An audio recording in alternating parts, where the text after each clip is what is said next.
Well, we finally got our country back, America. Joe Biden, the dementia patient, is now out of office. Lord only knows who was actually pulling his strings and running the office. But we have Donald Trump, and I have to say I'm so excited that we've got a cognizant president in charge. I can't even believe those words are coming out of my mouth. But either way, there are a lot of major things that happened, not only just before Donald Trump got into office, but right after his inauguration. Some pretty powerful things happened that you might have missed that I want you to be aware of, including a lot of his executive actions. But let's start first with this article on zerohedge.com. Let me throw that up there on the screen. And it's headlined, "I believe in the rule of law, but Biden preemptively pardons Fauci, Schiff, Cheney, Miley, and then as a last minute added bonus, his family." And you can see here, James and Sarah and Valerie and John and Francis were all pardoned by Mr. Joe Biden. You know, the only person he forgot to pardon was himself. Just a thought. Maybe he's got some medical condition that's finally going to come out, you know, that just so happened after his presidency. But who knows? They're never going to let us know his actual medical condition. So we all have to speculate on that. But here's these blanket pardons that he's been giving out. And quite frankly, they're not legit. You cannot pardon someone if they haven't committed a crime. So I see a loophole for Donald Trump to work with regarding this, because quite frankly, nobody's ever been pardoned as far as I can remember. Maybe somebody out there that you can remind me of in the comments, but not that I can recall have people really been pardoned for not doing crimes whatsoever, which leads me to my next assessment. Are they guilty of a crime? Because the only reason you would need a pardon is if you are actually guilty of some kind of crime. Just saying. Now, regarding the stunning message that Donald Trump gave yesterday, and all of that, there's this article I found on, it's rather good, dailymail.co.uk. Maureen Callahan says the stunning hidden message in Trump's inauguration speech that left Biden humiliated and proved America has finally woken up from its wintry slumber. And the hidden message that she portrays is just the fact that Donald Trump came out there and basically kind of portrayed Ronald Reagan, or his inner Ronald Reagan, if you will. And he addressed all the stuff that the Democrats have done over the past couple of years and how he is being brought in to fix all of their mistakes. And he did it with them sitting right behind him, how he's going to pardon J6, how he is going to bring back freedom and stop the censorship and the weaponization of our government, and how he's going to do all these major changes, and right in front of these Democrats who literally destroyed our country. And I think it's a powerful message that Donald Trump did send on Inauguration Day to those dictators like Obama and Biden behind him. It's very powerful. And by the way, if you haven't seen my live stream, watch yesterday's report on my insights on that.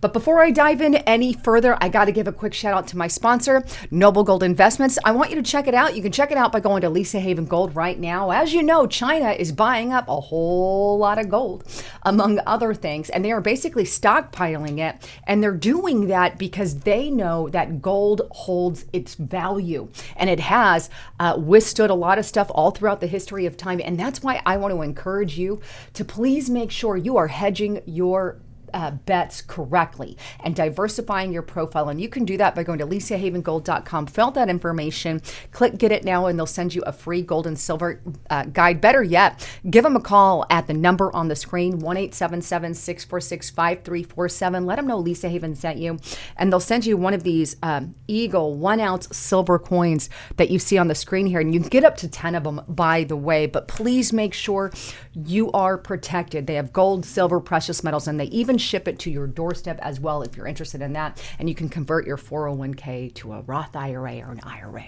Anyhow, there's always a risk to investing, never a guarantee. You want more information, click that more button if you're on your cell phone, or click the link in the description box below. All right. So the second Donald Trump gives his amazing speech there on Inauguration Day after Joe Biden pardons all his freaking family members that he said he would never do, but he did.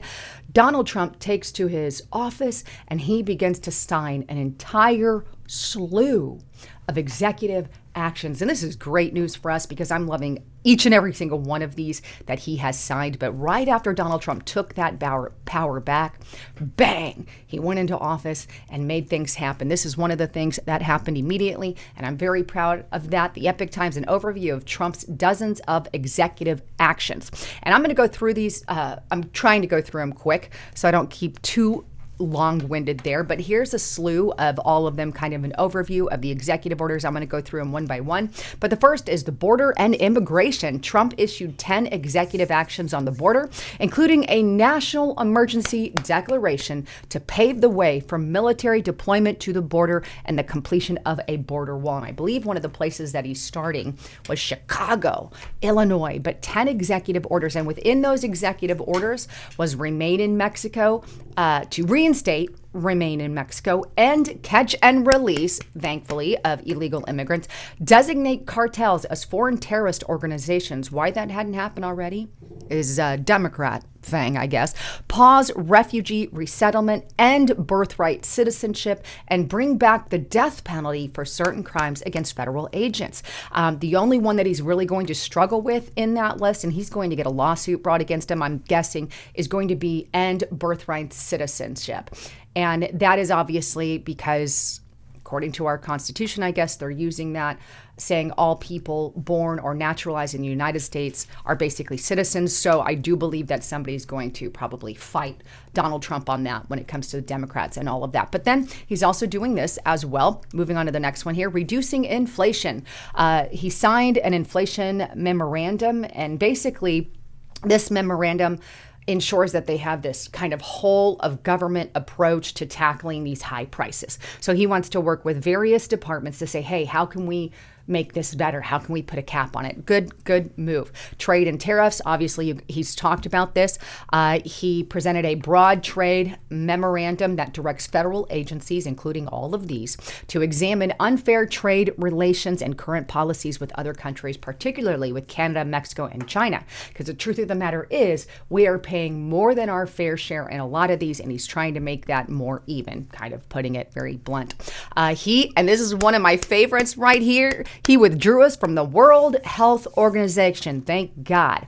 Now we get to keep our money from the WHO. This is going to save us a little bit, but we've withdrawn from that dictator group and also the other dictator group here, the Climate Pact exit. Now he exited the Paris Climate Agreement back when he was president. Joe Biden got in, he re-signed us into it, and now Donald Trump, thank you, Donald Trump, is taking us back out of this disastrous crap that has been crippling our economy because they keep trying to push this green agenda over climate change or whatever the hell, but it has nothing to do with that. It has everything to do with taking over every single one of your rights, and that's what that pact is about. Thank God that's over.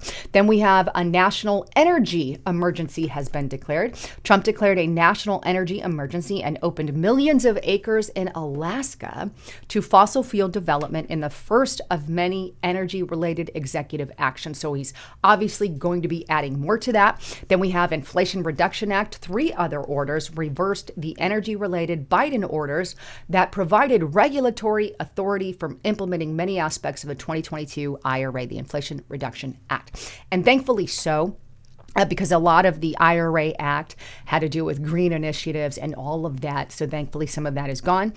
He ended the EV agenda. So he rescinded an executive order signed by Biden in 2021 that set a target of 50% zero emission new vehicle sales by the end of the decade, and some others there. And he had some pretty extreme things that Joe Biden wanted us to meet by these timelines. Quite frankly, there's no way we could have met any of them. But when you look into the history of how EVs are made, they're no different when it comes to the planet or whatnot. But anyway, thank you, Donald Trump, for that. Let's move on a little bit. You have DOGE here. He had an executive order formalizing the new Department of Government Efficacy, DOGE, which Elon Musk is currently working on. He got rid of the government censorship, or is making an executive order regarding that. And this is one of my favorites because this affects me personally. company. The executive order establishes a policy that federal employees cannot restrain American citizens' free speech or use money from taxpayers like they were under the Biden regime to that end. They were using my own money and your own money to censor us. And he's making sure that's not going to happen. It also directs the Attorney General to prepare a report to address abuses against America's free speech under the Biden administration, which we were. Thou shalt not work with social media anymore, government, because it's not your damn place. Then we also have this. He's exposing abuse. Basically, he's stopping the weaponization in our government and in our law enforcement. So he signed this order directing every agency, federal agency, to preserve all their records, right, pertaining to political persecution under the last administration, because there have been so many abuses of power. He does, and he says in here, it's referring to his, regardless of the pardons or not, he wants all of this information kept and made ready because it needs to be reviewed, because this is the crap that was happening to conservatives and Christians and Catholics under the Biden administration. Then we have security clearances. This is another favorite of mine. As you know, there were 51 intelligence officials who signed the Hunter Biden laptop and dismissed it as Russian disinformation. Well, he has revoked the security clearances of all 49 of them, or 51 of them, because Bolton's has been revoked, as well as James Clapper and CIA Director John Brennan and Leon Panetta, Defense Secretary. Hallelujah. Now, may I ask to take it a step further? How about we fire all 51 of them as well, not just revoke their security clearances? I think we need to take that a step further. And then, of course, we have the pardons for the January 6ers. He pardoned roughly 1,500 of them, including the Proud Boys leader, Enrique Tarrio, who should have been pardoned. Thank you. And I mean, thank you, Jesus. I mean, thank you, Jesus. There were so many people who were wrongfully targeted and purposefully targeted because they wanted to make up an insurrection that didn't happen, that wasn't going on. It was just a riot, a protest. I've got the dogs behind me today, but I am so glad that Donald Trump has done that. Moving on a little bit, TikTok reprieve. Well, he's given them 75 days to say, hey, you've got 75 days to secure a U.S. buyer. Then we have DEI. He is going to get rid of all the DEI programs within the federal departments, the federal programs that are mandated to that. And what I like about this executive order is he says he directs them to get rid of this DIA stuff under whatever name they appear, because that is what Democrats like to do. They like to change the name of all these things to, wink and a nod, keep it around. So it doesn't matter what they call it. Donald Trump is removing it and targeting it. And then you heard him say this in his wonderful speech the other day. He put forth an order that officially establishes that there are only two genders in this country: male and freaking female. Then we have the last section here. He did a couple of name changes.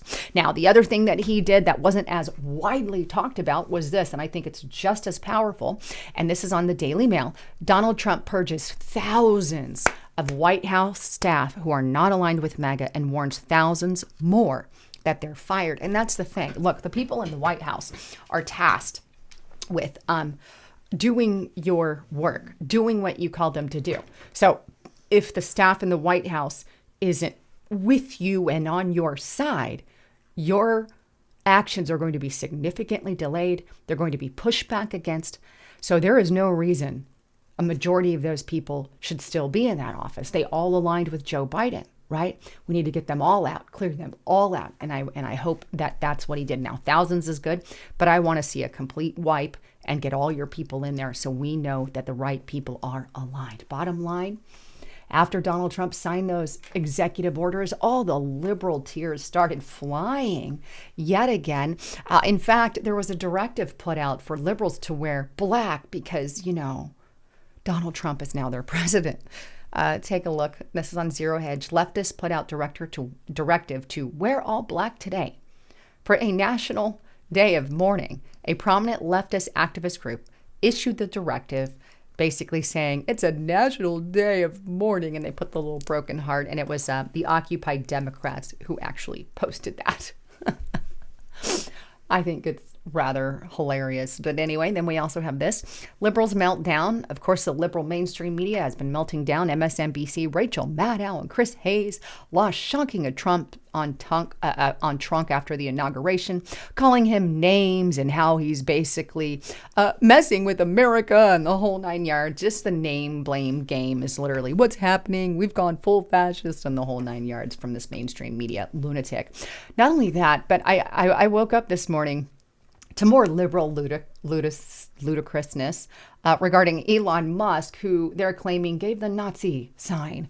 Here it is, right here, and this is on Gateway Pundit. Here we go again. Democrats, AOC, Jerry Nadler, and the media falsely accuse Elon Musk of making Nazi salute at Trump inauguration rally after my heart goes out to you gesture. Basically what he did is he grabbed his heart like I love you people. Grabbed his heart and then, did the thing out there. You can't see me on the screen here. I'm going to change the screen. He basically grabbed his heart and was like, wow. Like shouting to the crowd, my heart goes out to you kind of a gesture, right? And so the liberal starts melting down. But what's interesting is they're not saying one word about any of these photos. Let me just bring these up right here. Is Kamala Harris, I guess she's a Nazi. So is Hillary. So is Bush. So is Obama. Same crap. Oh, and Elizabeth Warren. Let's just throw her in there too. Wow. Funny how the mainstream media doesn't tell you about any of that because they have a story to sell you, not the truth. They're selling you a story, not the story of what actually happened. And hey, they're also trying to sue Doge already. Here's some more leftist panic. DC Swamp Law Firm to sue Elon Musk Doge minutes after Donald Trump was inaugurated. And of course, you also had the usual protesters. And quite frankly, I was rather surprised because it was a smaller group than I had thought. Here's some protesters. Very disgusting, by the way. This is Gateway Pundit. Radical anti-Trump protesters bring out a guillotine to threaten the 47th president months after he was nearly assassinated. So you can see them out there with a freaking guillotine. It's just rather sick. I don't even want to play it, but the crowd wasn't that big whatsoever. Rather small crowd, to be quite frank.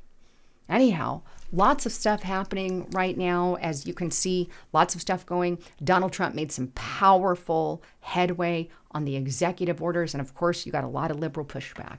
But anyhow, if you really want to get in the nitty gritty, get to restrictedrepublic.com. Sign up there today. Go there now. I created this site because of everything that's happening.